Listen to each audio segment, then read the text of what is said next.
Trying to figure out taxes can feel, well, pretty overwhelming sometimes. And you hear these terms floating around like evasion fiscal and elusion fiscal. And you think, okay, what's actually the difference? Does it even matter? Oh, it absolutely matters. A huge difference, actually.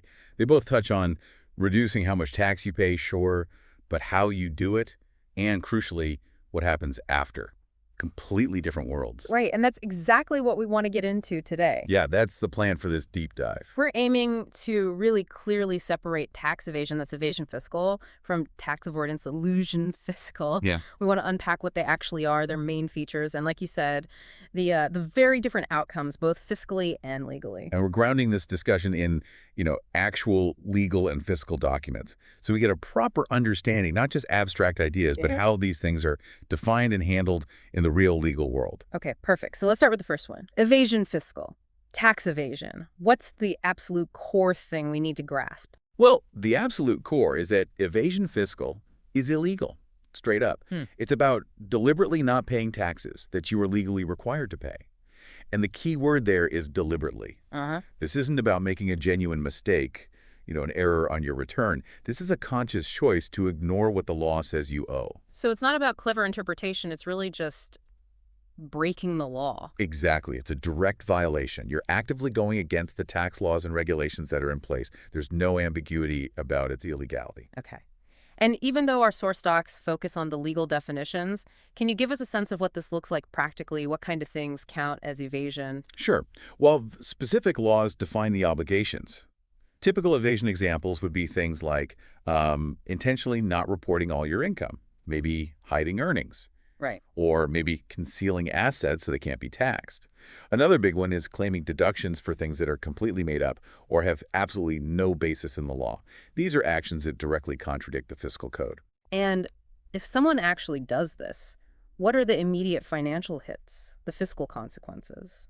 They're pretty immediate and significant. The tax authorities in Mexico, that's the SAT, the Servicio de Administración Tributaria, they will definitely impose penalties. Think of them as fines on top of the tax owed. Okay. Plus, interest starts piling up on the unpaid tax right from the day it was originally due.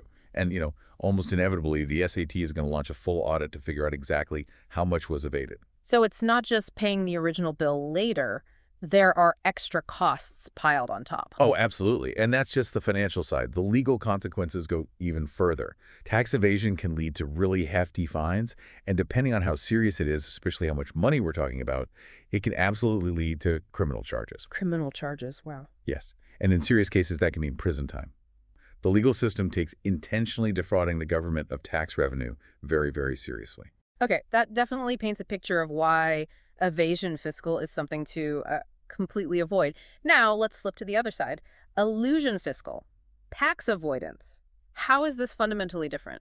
Well, elusion fiscal is, generally speaking, considered legal. That's the main difference right there. It involves using the tax laws themselves, finding and using legal means, loopholes, deductions, credits that exist within the law to reduce your tax bill. So instead of ignoring the rule book, you're studying it closely and finding ways within it to minimize tax. That's a good way to put it. You're working within the legal framework that exists.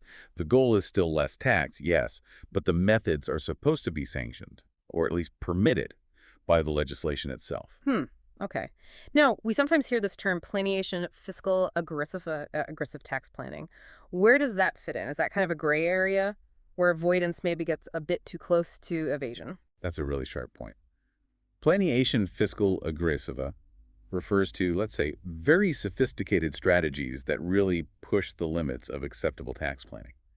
Technically, they might follow the letter of the law, but their main purpose, sometimes their only purpose, is just to cut taxes, often without a strong business reason behind it. This is where that line you mentioned can get, well, pretty thin, subtle, and definitely open to challenge by the authorities. So even if something seems technically legal, the tax authorities, the SAT, might still take a much closer look. Exactly. Even if it starts out legal, these aggressive avoidance strategies are often scrutinized really carefully by the SAT. If they decide that an arrangement doesn't have a real business purpose beyond just dodging taxes, they can challenge its validity. And if the SAT does challenge an avoidance strategy successfully, what happens then, financially? Right, so even though elusion starts off legal, a successful challenge can still hurt financially. The SAT might issue a reassessment, basically, recalculate what they think you should have paid. And on top of that recalculated tax, they could add penalties and interest on the amount you initially underpaid. Okay. They might not be as severe as the penalties for outright evasion, and probably not criminal, but they can still add up to a pretty significant financial hit. So less likely to land you in court, but it could still be expensive. Now, the documents we looked at, like the compilado for the miscellaneous fiscal and the income tax law, the LISR, they lay out specific rules and opportunities. How do those connect to elusion fiscal? Those documents are crucial for understanding legal tax avoidance. They spell out the specific deductions, credits, and special tax regimes that taxpayers can legally use. For instance, Article 31 of the LISR talks about deducting investments. Section 3, Title 2 has special rules for agricultural activities. These are concrete examples of how the law itself provides ways to structure things to legally reduce your tax burden. It's all about knowing and correctly applying those legal provisions. Right, so a really deep understanding of the tax code is pretty essential for navigating avoidance legally and effectively. Absolutely. And interestingly, that compilado document also mentions something called Eskimos reportables, reportable schemes. Rule 2.19.7 talks about this. The very fact that certain tax planning setups have to be disclosed to the SAT tells you something. Yeah. It suggests that even strategies considered technically legal are subject to transparency requirements and potentially review.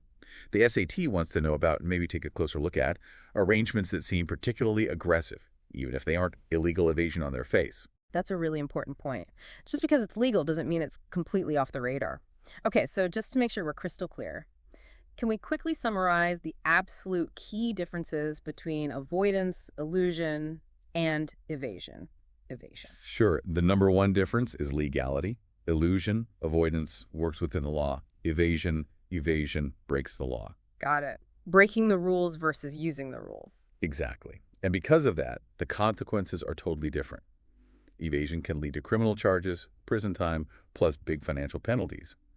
Aggressive avoidance, while starting legally, mainly risks financial consequences if challenged, like having to pay the tax owed, plus penalties and interest, but typically not criminal proceedings. Okay, that really clarifies the distinction. So the big takeaway here seems to be that knowing where your strategies fall on this spectrum is just vital. Absolutely vital. Staying on the right side of that line is crucial for compliance and, frankly, for avoiding some really severe legal and financial trouble. And it sounds like even with avoidance, elusion, while it's the legal route, that line, especially with aggressive tactics, can be, as you said, quite thin. It can attract scrutiny you might not want. That's a critical point to remember. Just aiming to lower your tax bill doesn't automatically mean a strategy is sound or won't be questioned. So what's the key piece of advice then for you, the listener, trying to manage your taxes? I'd say the most important thing is to be really careful and aware of the methods you're using. If there's ever any doubt, any uncertainty about whether a strategy is truly legal or maybe pushing things too far, get professional advice. Talk to a qualified tax advisor. It's not just a good idea. It's essential. They have the expertise to navigate these complex rules and help make sure your planning stays firmly in the legal avoidance camp. That sounds like very solid advice. All right, as we wrap up this deep dive on the crucial differences between tax evasion, evasion fiscal, and tax avoidance, elusion fiscal, maybe here's something for you to think about. Considering how complex and frankly always changing tax laws are, how can people and businesses make sure their tax planning strategies really do stay on the legal side firmly in elusion and don't accidentally cross over into that dangerous territory of evasion? Something to definitely keep in mind. Until our next deep dive, stay informed and stay compliant.